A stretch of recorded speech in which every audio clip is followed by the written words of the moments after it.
day is significant. This is March 13th.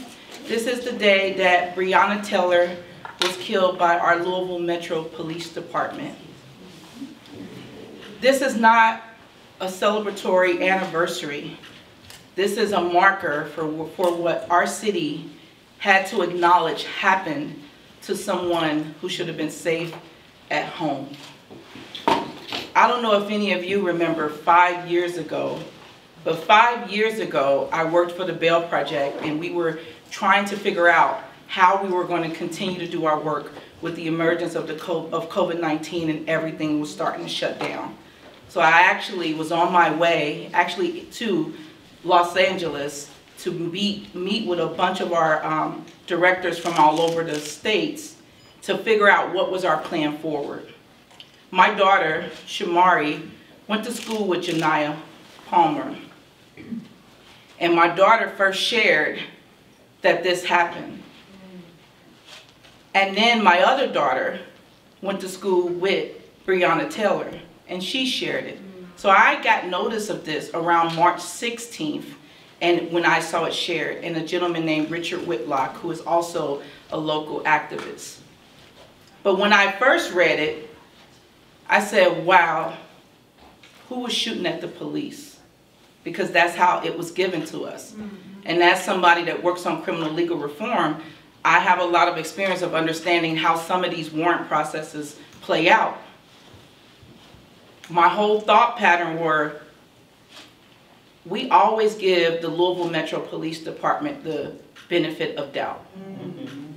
At that moment, nobody was thinking Breonna Taylor was killed and didn't know in that fashion. We know that a warrant was being served as we were told, and that someone died in the process and someone shot at her. Now, later, as we come up on the story of how the Justice for Breonna Taylor movement formed, later in May after George Floyd, Ahmaud Arbery, and really the telltale call from Kenneth Walker from 911. Because even then, all these months later, while the family has been fighting for answers and justice, nobody wanted to believe that the police used a bogus warrant to go in there and kill someone. Even then, we still wanted a reason. It had to be a reason. But when you heard Kenneth Walker's call, you knew. And then the streets lit up because of that. So 5 years ago, I didn't plan to be here as a Louisville Metro Councilwoman. 5 years ago, I wanted to do my part. I was in the best position of my life to be a resource to a growing movement. And there's so many more than Breonna Taylor who have suffered from the abuse and the brutality and the corruption of Louisville Metro Police. That's right. This is a history. My history with this ties back more than 20 years working for the Kentucky Alliance Against Racist and Political Repression, who many times we've protested and marched for all the many people who have been killed by our Louisville Metro Police Department. One gentleman was killed while handcuffed and naked. This has been a problem. How have we acknowledged it as a city? How have we said no more? During the Justice for Breonna Taylor movement, we met people from the Explorer program who came out to Injustice Square, aka Jefferson Square, and said, I'm so glad you all are here. This happened to me. And the city never really acknowledged it. We paid lawsuits, but we did not acknowledge it. So we're good at paying for the abuses of our police department, but we're not good at holding them accountable. So to my colleagues who say, I'm tired of this, I'm ready to move forward, a true apology is change behavior. That's right, that's right. And the people cannot move forward until we have this formally acknowledged in our history books that at that moment, I didn't want to come in here in 2023 when I was elected to do this. I shouldn't have had to do this, right? That was already 3 years later. Councilman J.P. Leninger just got elected. He didn't want to come in here and have to do this. But I'm glad that he is brave enough to stand with me and to stand with the people of Louisville. That's right. So I wanted this one to be short. I thought it was important to give an update on what has happened. On June 11th, this legislation, as it is written, this resolution, a resolution urging Louisville Metro government to formally acknowledge the documented harms of the Louisville Metro Police Department and to encourage the Louisville Metro Police Department to build trust in community. It was sponsored by me. I didn't get any co-sponsors. Everything that I do when I file legislation, I email all of my colleagues. I ask them how you can follow up with me. I'm willing, I'm open to meet you and figure this out together. Some of my colleagues don't have to even go through all those checks and balances. They can put something forth, and because they have the relationships and the history, they don't have to do that. But I do it because I know I come in with this activist and organizer lens that some of them are challenged with. But I really come in as a person directly impacted, as I was wrongfully arrested by LMPD in 2020. Lies were made up. They said I tried to burn a library. They said I was trying to make it to the sanctuary set up for the people that we said during the curfew people can be at. But I was gathered with a bunch of people before curfew that I know wasn't being enforced all over the city. That's right. And arrested. So I am a victim. I am a part of lawsuits. I am directly impacted. But in this voice, where I am today, I am a representative of a Louisville Metro Council that has to acknowledge the documented harms of Louisville Metro Police Department.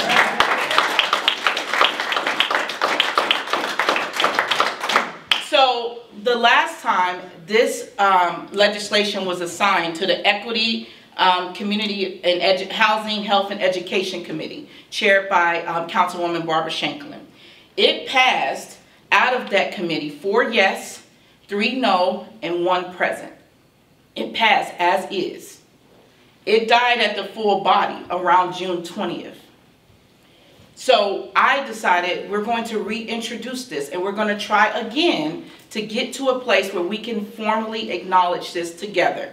This is a resolution. It's a non-binding resolution. It is legal. It went through all the processes any other legislation goes through here. What some people have a problem with is that it uses some past tense language. But I want to tell you, I'm not going to read this whole resolution. The beginning of this, whereas the Department of Justice, DOJ, issued findings and recommendations regarding the improved conduct of Louisville police forces in investigation of the Louisville Metro Police Department and Louisville Metro government from March 8th, 2023. And included are the findings that have been widely accepted, that are on our website, that are a part of the Truth and Transformation that started under Mayor Fisher before. All of these things have been accepted. That's right. And this is their language. None of this is Shameka Parrish-Wright's language. It is the language of the DOJ. It is the language of the U of L History of Policing report. And here are their findings and recommendations. And it is the voice of the community of the People's Consent Decree, where hundreds of people who signed a petition, who have been participating in ongoing meetings because they want acknowledgement and they want us to do the right thing. Yes. Yes.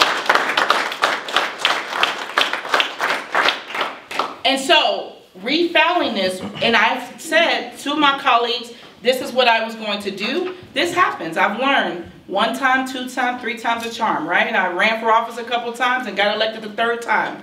I know that you have to be persistent. Yes. If we cannot let this fall by the wayside, we have to acknowledge it because we do not want to repeat it. We don't want another Breonna. We don't want what happened to Kenneth Walker, to anybody that has dealt with this. Yes. Through the work of Councilwoman Paula McCraney, Couture Herron of the then of the ACLU, we have, and now Senator Herron, yes, we have dealt with the no-knock warrants.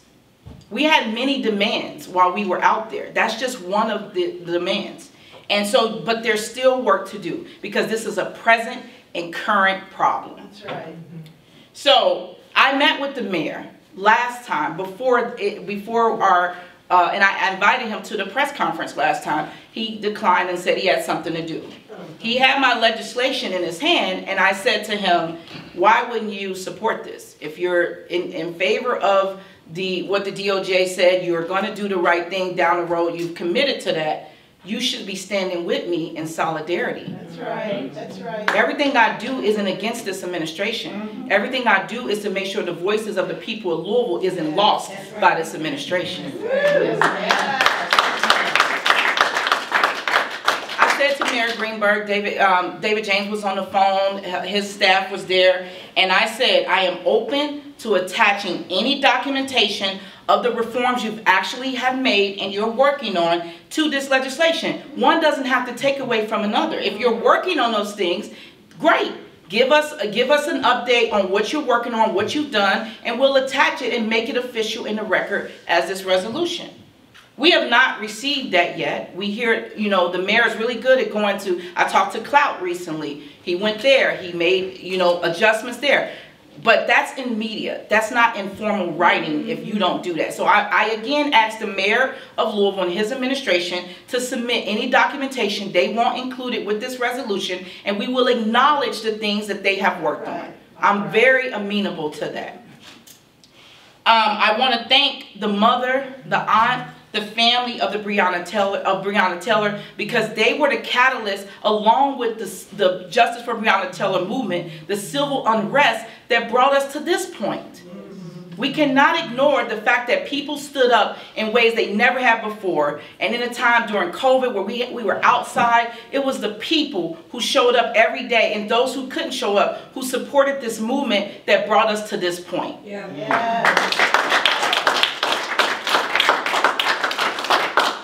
This is a movement, but it's not just about Breonna. It's bigger than Breonna. Her family recognized that. And then people say, well, they got the civil suit. But in their process of receiving justice in the many ways they're allowed to, because they didn't get it criminally, they didn't get the officers fired, charged, and arrested like we wanted. So they had the civil process. But even in that process, they asked for many of the reforms that our mayor likes to brag that they are doing. You're not doing it on your own, sir. You're doing it because the family included that in their reforms. There's still 27 other things. There's still 27 other things, at least, as I spoke with Inspector General Harness, that we haven't even started to work on, that they haven't even communicated about. And we have Inspector General Harness, who is the only person with our Louisville Metro government that actually has experience with police reform. And he's just now starting to get responses, and he had to do it through media. He's asked and petitioned for information. He's just now getting that. And now his contract is up in November, and we need to advocate that he is allowed to stay. Because this administration has a history of removing people who don't go along to get along. And his job is to be unbiased, fair in his investigation practices, and that is what he has shown. Whether Chief Humphreys agreed with some of his decisions or not, that does not erase that this man has acknowledgement, he has experience, he's done this work before, and he is the most experienced at bringing police reform. He's also a former police officer. How much better can you get? So we also need to advocate that this is a both-and moment. Just because we're advocating for this resolution today doesn't mean that there still aren't things that we could do as a community and this administration could do to make things better. It doesn't take us passing a state law for them to show up and do what's right, because a lot of that stuff is under the leadership of Mayor Greenberg as well as Chief Humphreys. So I also wanted to invite I wanted to give you an update that, so we filed it, and what's been happening is that our committee on committee meetings have been canceled a lot. When they're canceled, then the decision making to assign legislation to a committee defaults onto our president, which is Brent Ackerson. Brent Ackerson, because in the committee, if this was, I would have liked it to be reassigned to the same committee it was. But I could have advocated for that during the committee for committee meeting, but because it wasn't held, he gets to make the arbitrary decision. And he chose to put it in public safety, headed by Chair Dan Syme and Vice Chaired by Councilwoman Tammy Hawkins, who is in support of this legislation. Tammy Hawkins is. And then the next fight was getting it heard. So a chair can decide not to hear it. And then I got word from Councilwoman Hawkins that he may not even hear it in committee. So I approached Dan Simon. I had already sent out an email to my colleagues in the Public Safety Committee. I'm on that committee. You're on that committee? I'm not. No, you're not on that committee. I'm on that committee. I sent out an email to all of them to say, hey, I would like your support. Here's what we're doing. Anybody that want to talk about this, let's talk about this. And then when Councilwoman Hawkins let me know that Dan Simon may not hear it, I approached him after a meeting and said, I would like to meet with you, see what's going on, to see where we can meet at, because I really wanted to get it heard. I'm thankful that he allowed it to be heard. We had the public safety meeting, and it was not about anything in this language that was the real issue. There was talk that people felt like on council, because Ackerson attended to inform that as a lawyer, we could be sued for anything that I said, well, this is what the DOJ put. He said the first page sets us up for lawsuits, but I'm thinking we're paying millions and millions and millions in lawsuits already, and this doesn't set us up for that. This sets us up to be acknowledged, and you have accepted the DOJ's findings. How can you go back and forth with that? And then the other thing was my dear colleague, Councilman Piagentini, doesn't understand bottom-up leadership, and had an issue that an organization that was a part of this with the People's Consent Decree Coalition, which I wear another hat for, was a part of this. We don't benefit financially, we don't benefit in any way, and we have directly impacted people who attended those meetings and were a part of that. I tried to explain to my colleagues, which I understand, they only understand top down, that bottom up means that we are a nonprofit membership and leadership led organization that does advocacy. So if my members and leaders decided to protest me today outside, that is what they're going to do. I can't stop that. As staff, I manage the staff that carries out the work of my membership. And so Councilman Piagentini asked for ethics. And I thought it was interesting since he was going to benefit $240,000 worth from his ethics issue. But interestingly enough, he brought it up and said, have you talked to ethics? And we just emailed this to the Ethics Commission that meets on the 20th of this month. They only meet once a month. And they said, this has already had action on it. What is the need for this? This was fine. We put it through the process. And so we've asked them to give us another official ethics opinion. And so that way we have that. So if someone wants to use that. And we have also decided that if vocal needs to be removed by namesake only, and folks don't want it in here, we're okay with removing that, because it's about the greater good. It's about doing what's best for the greater of Louisville. Over 700,000 people are impacted by the decisions we make right here. And so I understand that when you work from a top-down position, you don't understand what it means to lift up the people's voices and to be led by the people. I'm happy to explain that over and over again. So with that said, I have no financial benefits, no anything, and I take that very seriously. As I've worked on judicial campaigns, I've worked in this arena for a long time. I know what I'm ethically allowed to do, and I have amazing legal partners and friends who also are informing me, because I know that there's a lot of eyes on me because I wear those two hats. But I want to be clear to Mr. Piagentini and anyone else. Every hat I wear, every voice I represent agrees that we need acknowledgement of the documented harms of LMPD.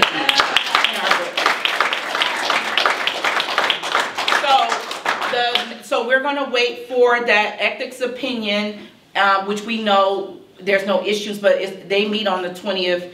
We're going to have another committee meeting and before we go on spring break. So I will keep you all updated. We might be well into May or June before we see it again, before the committee due to the council breaks. But we're going to still move forward. With that said, I want to invite, and I'm so glad that Councilman Leninger co-sponsored this. I want to invite him to say a few words, and then I want you to hear from the People's Consent Decree Coalition. Thank you. I'll be brief because I am a co-sponsor, but this is truly Councilwoman Parrish-Wright's work. When we are in relationships, and that's what community is, it's a relationship. In relationships, if there is a harm done without acknowledgement of that harm done, do you move past it?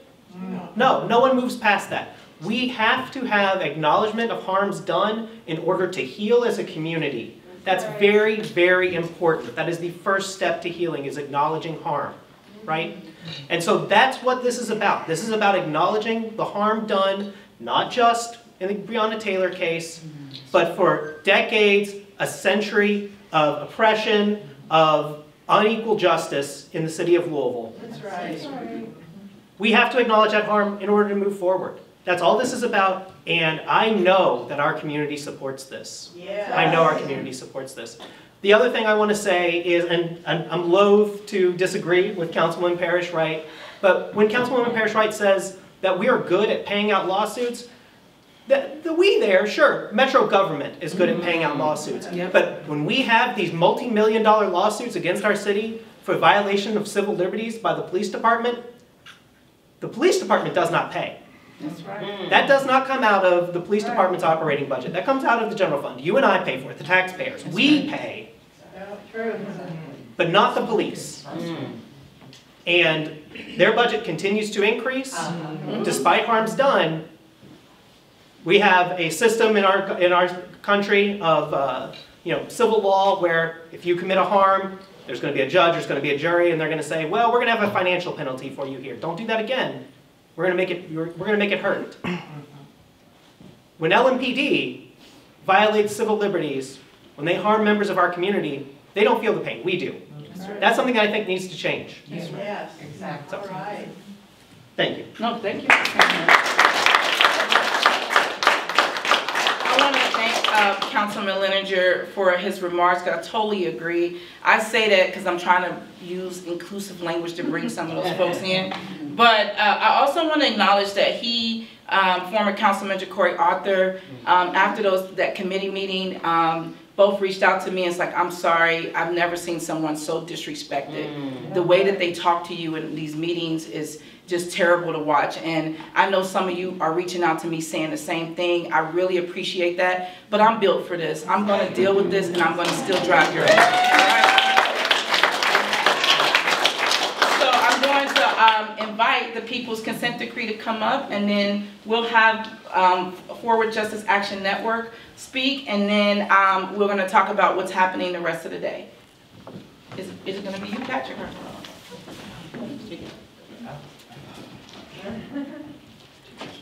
Yeah. And Patrick was impacted, right? Yes. Ooh, Patrick. Hi, everyone. I'm kind of nervous. I've never spoken in front of this many cameras before. Thank you. Hi, my name is Patrick Moore. I'm a member leader of Focal Kentucky and someone who was directly impacted by police during the protests in 2020. I stand here today wearing black in mourning and purple as Breonna's favorite color. I have been a member of the People's Consent Decree Coalition since its inception, and we have been working this entire time to get something that would give us police accountability. Right now, and for over a year, we've been working on this resolution. We have been having many meetings that have taught me a lot about what real democracy is. We're going over language that will be acceptable to all parties. We don't want to water down our demands. But we would like this to pass Metro Council. We would like acknowledgement of the harms that LMPD has done. The first step, as many people have heard, is acceptance. And we would like Metro Council to accept that our police force has harmed citizens in Louisville. Yeah, thank you.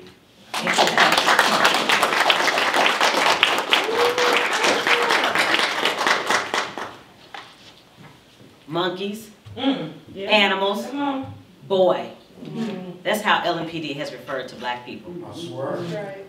Violating our civil rights. That's what LMPD has done to Louisvillians. Treating our Constitution like trash is what LMPD has done to all of us. That's right. I'm Attica Scott, former state representative and director of special projects at Forward Justice Action Network, and we are an active participant of the People's Consent Decree Coalition. Yes. Thank you to everybody who's here from the People's Consent Decree Coalition. Give yourselves a hand.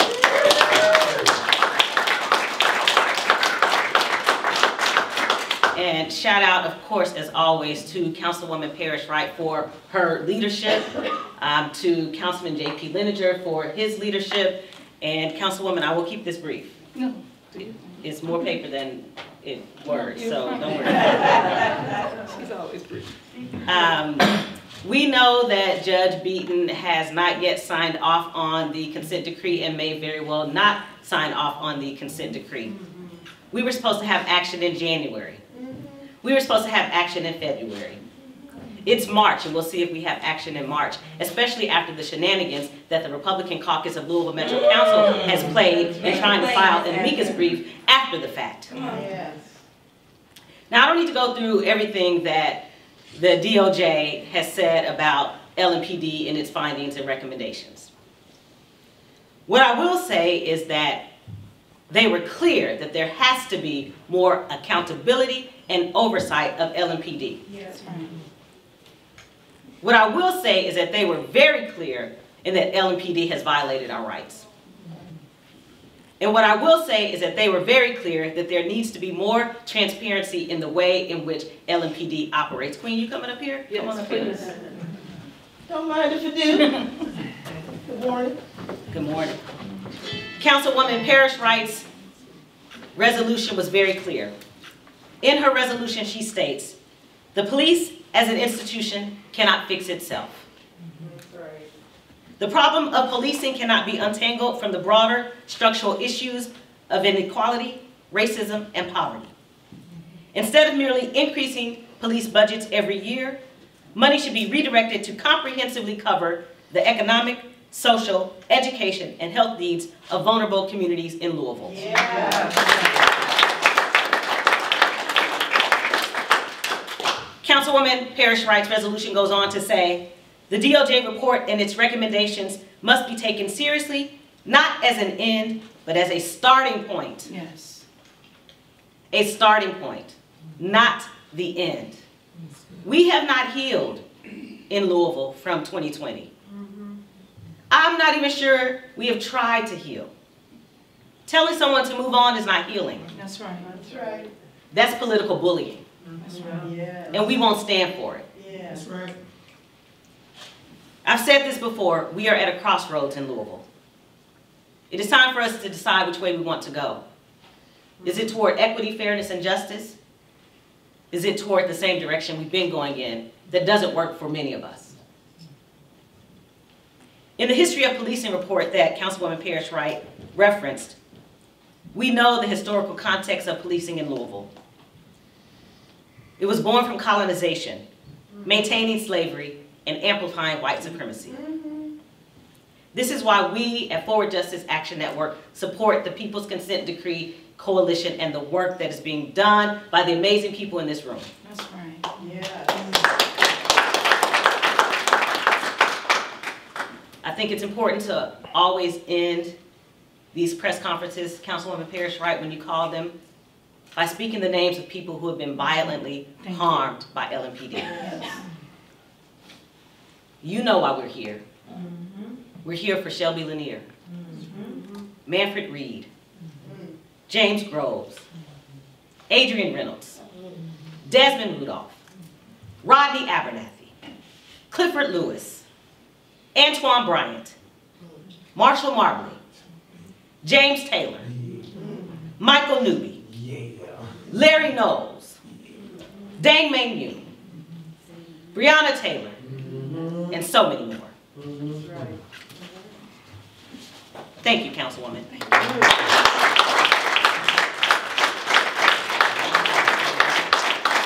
want to add Amari Cryer to that list and many other deaths that we've lost.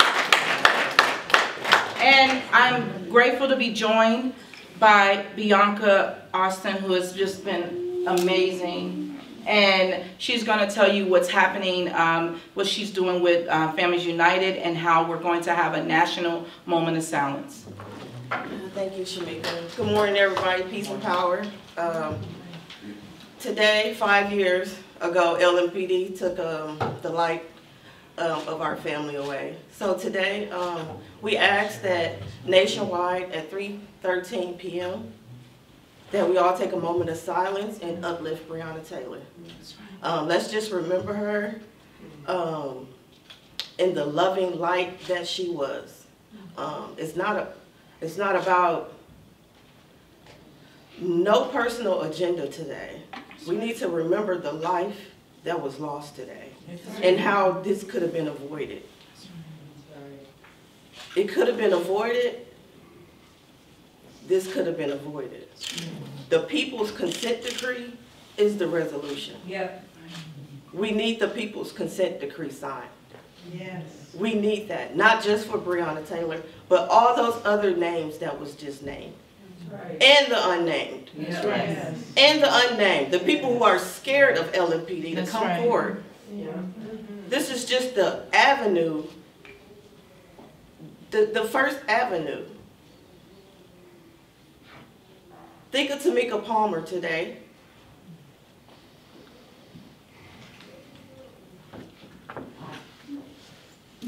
We love you, B. Take your time.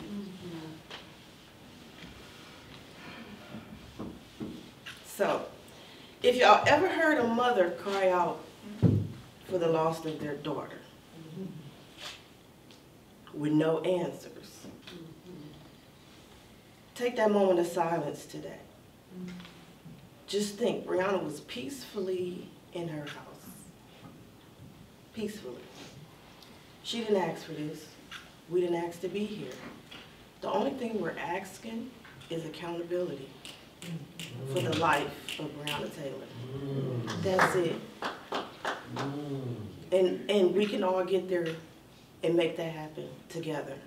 So today at 3:13, while we take a moment of silence for Breonna, think of ways how we can really come together as a community. Because at the end of the day, it doesn't matter if you're black or white. It doesn't matter if you're a Republican or a Democrat. It doesn't matter your title. It doesn't matter if you're a CEO. It doesn't matter, because at the end of the day, once we're forced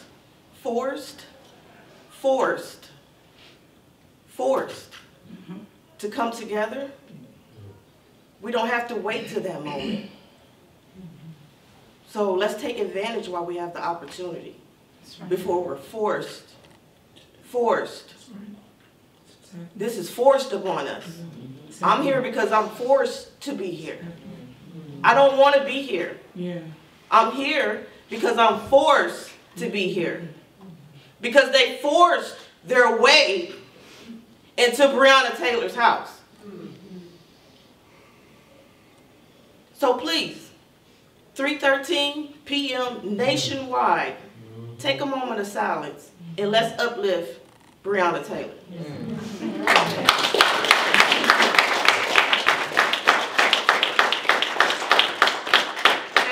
As we close, I want to share that in 2001, in Cincinnati, Ohio, his birthday was yesterday.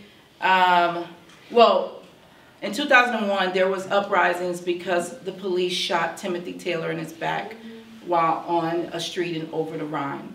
And I was still living in Cincinnati. And I remember what I saw, real riots. I saw businesses that never came back.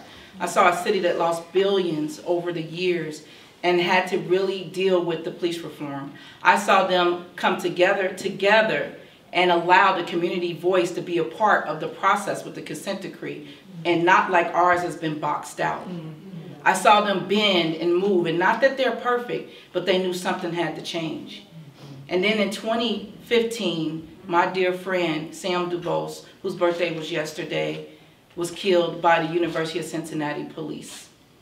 Right in the neighborhood I lived in, right in the neighborhood where he would pick me up to go to the drive-in. I saw that where he was killed was blocks and blocks away from the University of Cincinnati. And I remember when we would drive, sometimes we didn't even stop for the University of Cincinnati police. But the University of Cincinnati police were deputized and extended and given all the duties of the regular police department.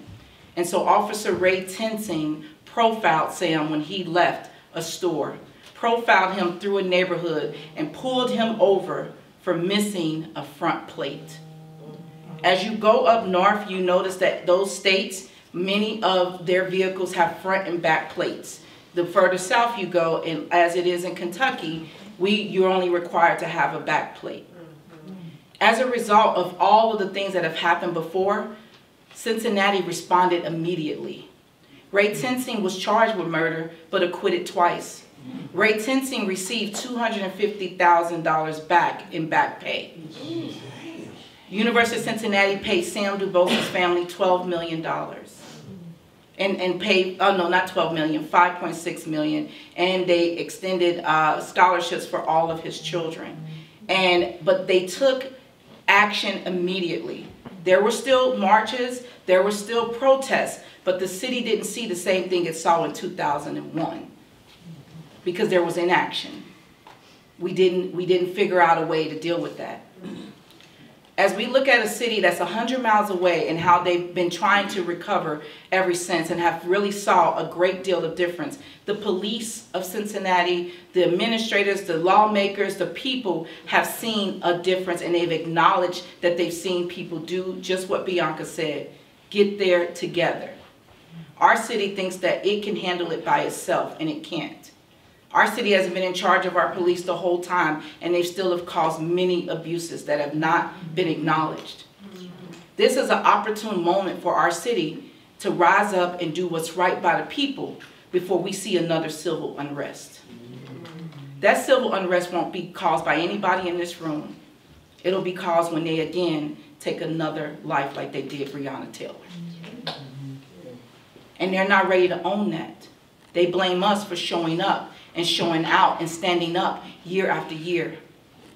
So when you do, as Bianca just said, when you do that moment of silence at 313, many of us will be right at Injustice Square, right at Breeway, and we will be there starting at 3 o'clock. Folks will be there up until our council meeting at 6. We will have speakers speaking at our council meeting to let people know how they're advocating for. The People's Consent Decree is one part resolution. We still need us to take action on the consent decree as we've been guaranteed with the federal response. These are two different things, but one doesn't take away from another. They should be lifting up the things that matter and lifting up each other. So if we do this right, we're showing that we're responding. We look at what happened in Minneapolis when that mayor dealt with the issues that happened and that police building caught on fire, and everybody was worried about that here. Besides some people trying to burn concrete, we never saw that kind of thing here. Our work out at Injustice Square stopped the city from burning and going through the things that it went. We will never be acknowledged for the way that we saved this city. We didn't only just save the city from the destruction it could have had, we also saved the local businesses downtown. While people like to blame us for the blight in downtown, it was our work that worked with the businesses down here to help keep the city going. It was our work that took mutual aid and people coming in volunteering to put in the hotels and the businesses and the stores down here. While they tried to bust up gallons of milk, we were trying to show up and be there for the people. That is our work, and we'll never get credit for that. Right. And they'll forever taint me with being a Black Lives Matter activist or a person that took action. Mm-hmm. And I'm never running from that. Woo. So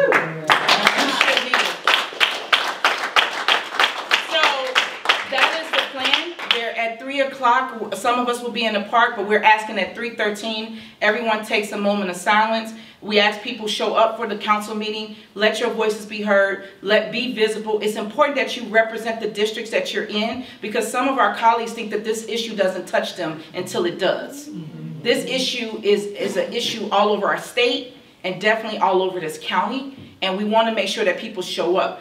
And any given decision that's made is still for almost over 800,000 people that live in this city and county who deserve equity, fairness, the opportunity to pursue the things that they need to survive and thrive. And with that said, I want to give a chance to say, when we fight, we win, and I would like you to repeat that with me. When we fight, we win. When we fight, we win. When we fight, we win. Justice for Breonna Taylor and too many more. Thank you.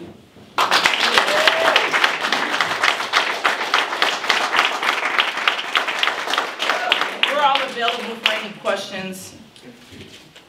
Would you state the significance of 3:13 p.m. precisely? This is the day she was killed.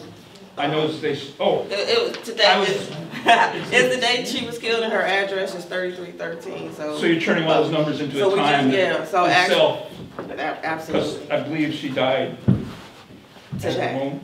She died. I'm sorry. She died at her home? Yes. She Okay, was murdered that in her was my house. question. Yes. Thank you. Councilwoman, is that resolution Yes. available? Yes, it is available. It's online. The amendments that we're working on, they're not available yet. We need to come to a consensus on what those will look like, as Patrick explained. But yes, it is available. I have it here too. I have a copy here for you. Anybody else? Roberto. Yeah. Oh, Roberto, go ahead.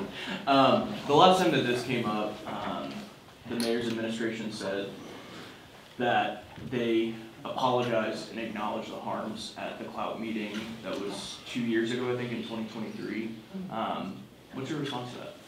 I just met with Clout last week, and they even agreed. They invited me to their Nehemiah conference, and they agree that that's part of it, as that the previous mayor, let's not take away that a lot of times this administration is benefiting off of the things that happened under Mayor Fisher.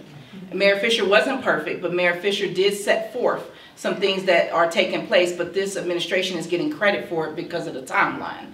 So an apology at the Nehemiah conference, which is amazing because that's a faith-based group and there's hundreds of people that attended, that's still not a representation of the whole city, and it's still not formally documented in writing. And I've learned in this process, languages like shall and may are so important for how something gets done and how something gets recognized.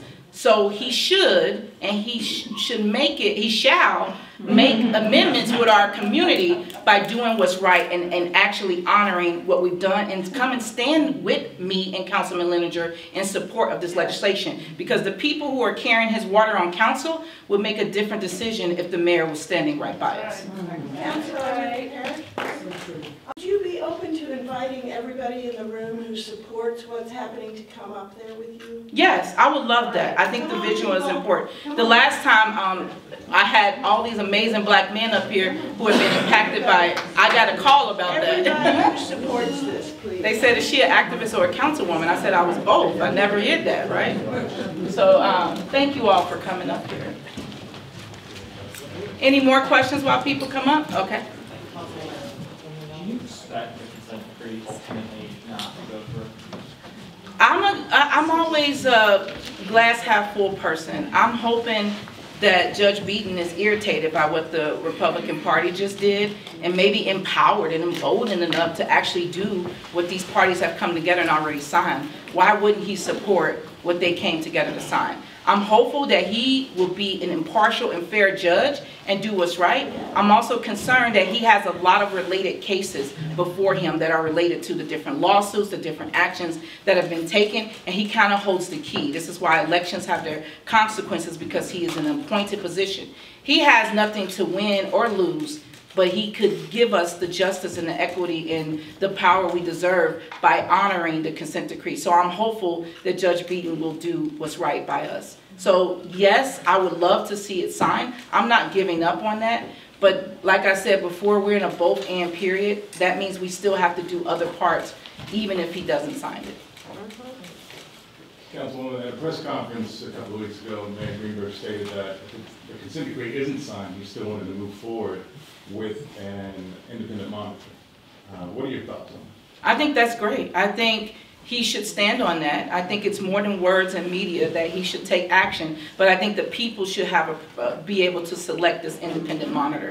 I'm not comfortable with the mayor making that decision, because they've already shown bias in holding the police accountable, and we already see what we have money set aside for the independent monitor, so it's not a money issue. But we see what's happened with Inspector General Harness, who we fought hard to get that Inspector General position, and the issues he's had to deal with. And this is a person with experience, and that is removed because he came in here for that reason. If he's being treated the way he was through media, I imagine what would happen if they don't get somebody that's just a go-along person.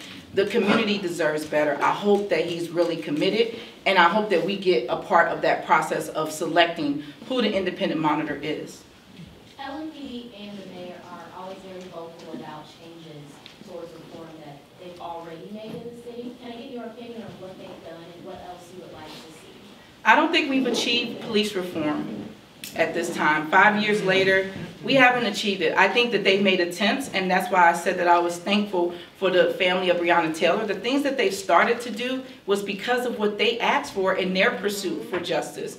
I haven't seen them do anything that wasn't asked for by another entity. I don't see many self-initiated. I did see Chief Villarreal start to move through that, even like making some decisions and firing people, and in the end, she was thrown under the bus. I think that you always are gonna meet this wall with this administration. I watch how this administration is appointing former LMPD officers to very high and prominent positions, and so that tells me that we're being set up for a cop city that we don't need. And I think that if we don't get in front of this, that's what we're going to see, this top-down cop city kind of action. And we saw how that's happened in Atlanta, Georgia. We don't need that here. We already took a former police chief from Atlanta, Georgia, which is what made me even run for mayor, because I was like, why are we reaching outside of our bucket? I think we got people right here in Louisville, in Kentucky, who could be really good in moving us forward and qualified, but it's like the worst game of cliques and high school to get them to acknowledge you got to know somebody to know somebody. And so if we don't put who we need in leadership, if we don't make sure that we're staying on top of this and making the mayor hold true to his words, I don't think much change will happen. I actually think that there's other people who have a steering wheel in our mayor's back, and our mayor is only focused on election, not improving policing. That's right.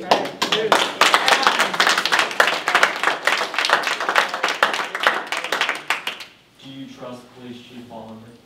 I think that Police Chief Paul Humphrey came up through the ranks. He also is a part of a system. I think he's been very defensive as he relates to community, but I think that someone that's in the highest paid position in our city has to be accountable to the community. I think that we give a lot of money in our budget towards the police chief, and that comes with a great deal of responsibility. And I think that he could work towards building that trust, but he has to come off of being only defensive. I never see him acknowledge the harms of the police department. I only hear him saying, let's feel sorry for our officers, let's see what they're dealing with. And we can do both. We can chew bubblegum and walk. And I think Chief Humphreys has a hard time seeing that we can also support our police, which we do financially. We do in every other way. They got a new gym, they got a new logo, they got a new headquarters that's coming up, they got all of these new things, but we still don't have the accountability. And so there's a way to honor your officers who should want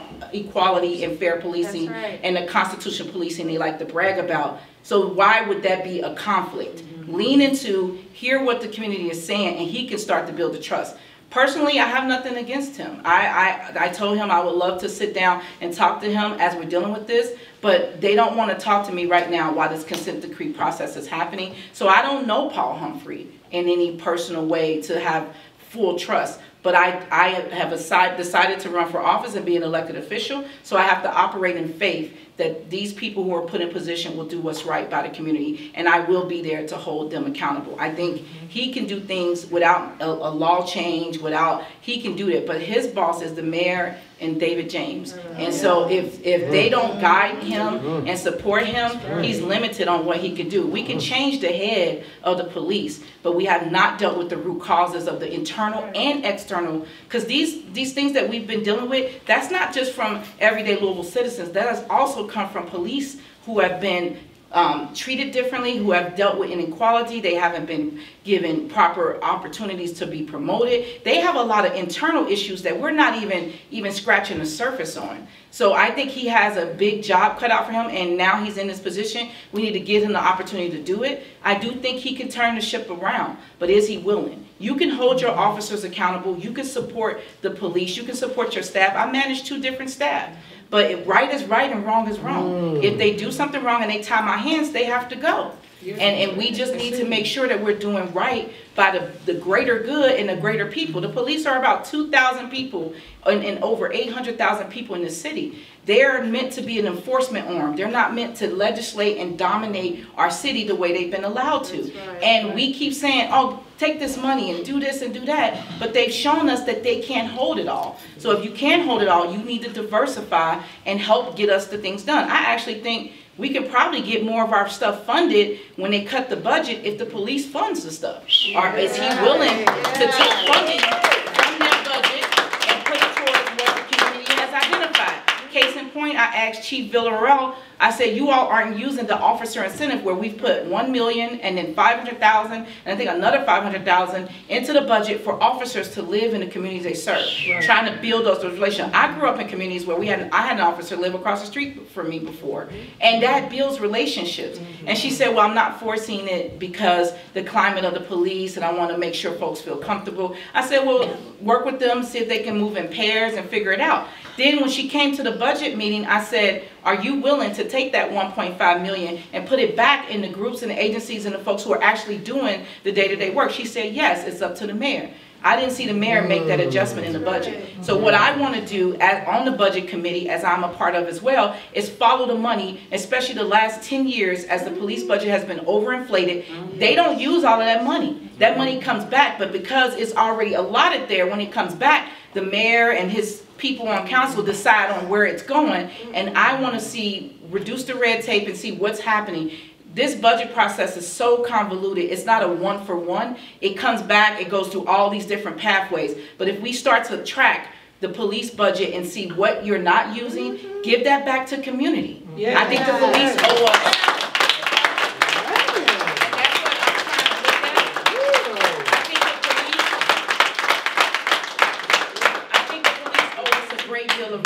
And it's not just in the equity of practicing, it's also in the funding that they receive over and over again. And why isn't that money being put to the community that is in need? And then the last thing I'll say, I meet officers all the time who say, we're not lawyers, we're not social workers, we're not doctors. Okay, thank you for acknowledging that.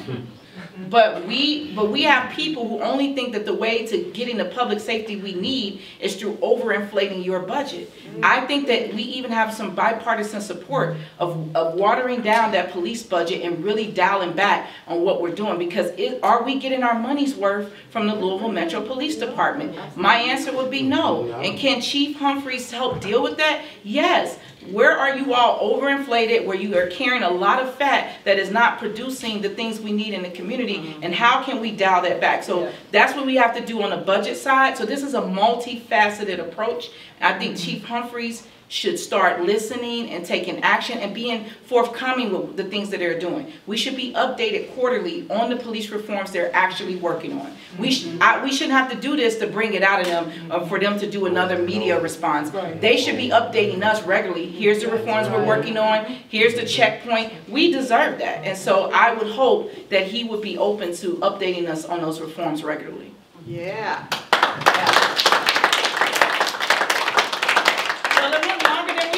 But thank you. I really thank you all for showing up. I ask that you consider the moment of silence that Bianca Austin talked about for the family of Breonna Taylor and so many more victims. We will never know their names. We will never know their stories. And then I ask you all to join us. You all participating in Metro Council meetings and committee meetings is so important. Hear the language. Hear how folks are voting. Track their voting records. Elections have consequences. Those of us who are in odd districts like myself, we're up too at the same time that the mayor is. So we need to make sure that we have people who are willing to do the will of the people. If you don't have that, you have an opportunity. Please run for office. Please understand we need people in these seats who are willing to do right by all the people of Louisville. Everything that we're fighting for social justice and social change benefits everybody. It don't just benefit me or the people behind me. It benefits all of us. Thank you.